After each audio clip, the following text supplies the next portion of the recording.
நிலமும் நீரும் இணைந்த வளமான சூழலில் உழவர் தம் உழைப்பால் உலகை செழிக்கச் செய்ததை குறுந்தொகை, அகநானூறு போன்ற சங்க இலக்கிய படைப்புகள் பகிர்கின்றன.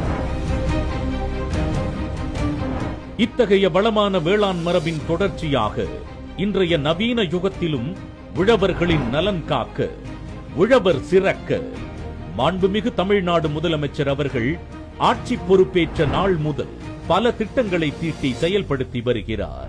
வேளாண்மைக்கென தனி நிதிநிலை அறிக்கை வெளியிடப்படுகிறது. மாண்புமிகு தமிழ்நாடு முதலமைச்சர் அவர்கள் ஆட்சி பொறுப்பேற்ற நாள் முதல் இன்று வரை உழவர் பயனுற பல சிறப்பு திட்டங்களை செயல்படுத்தி வருகிறார். கடந்த 4 ஆண்டுகளில் கலைஞரின் அனைத்து கிராம ஒருங்கிணைந்த வேளாண் வளர்ச்சி திட்டமானது 12,525 கிராம ஊராட்சிகளில் 617 கோடி ரூபாய் நிதி செலவினம் மேற்கொள்ளப்பட்டு 53 லட்சம் பயனாளிகள் பயனடைந்துள்ளனர்.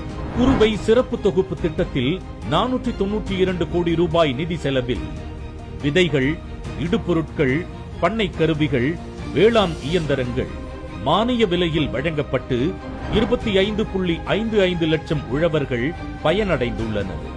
முதலமைச்சரின் மண்ணுயிர் காத்து மண்ணுயிர் காப்போம் திட்டத்தில் 228 கோடி ரூபாய் நிதி செலவில் 18 இனங்களின் கீழ் 23.45 லட்சம் உழவர்கள் பயனடைந்துள்ளனர்.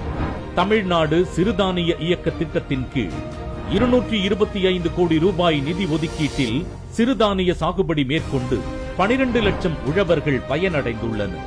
பயிர் காப்பீட்டு திட்டத்தின் கீழ் இழப்பீட்டு தொகையாக ரூபாய் 5,955 கோடி 36 லட்சம் உழவர்களுக்கு வழங்கப்பட்டுள்ளது.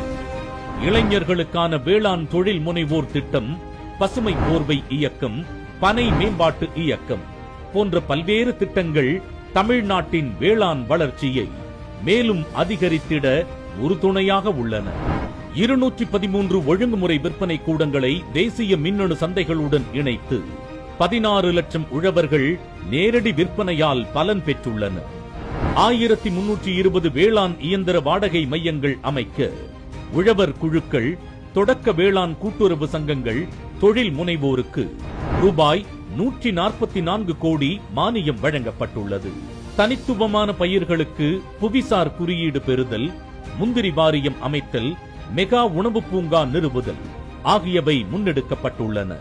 திருச்சியிலும் ஈரோடு மாவட்டம் பெருந்துறையிலும் வேளாண் கண்காட்சி மற்றும் கருத்தரங்கம் மாண்புமிகு தமிழ்நாடு முதலமைச்சர் அவர்கள் தலைமையில் சிறப்பாக நடைபெற்றன.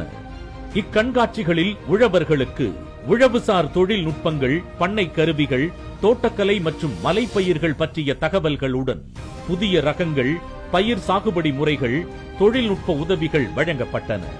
உழுதுண்டு வாழ்வாரே வாழ்வார், மற்றெல்லாம் தொழுதுண்டு பின் செல்பவர் என்ற வள்ளுவ பெருந்தகையின் வாக்கிற்கிணங்க வேளாண் வளர்ச்சிக்கும் உழவர்களின் நலனிற்காகவும் எண்ணற்ற திட்டங்களை வழங்கியுள்ள மாண்புமிகு தமிழ்நாடு முதலமைச்சர் அவர்களுக்கு வேளாண்மை உழவர் நலத்துறையின் நெஞ்சார்ந்த நன்றிகள்.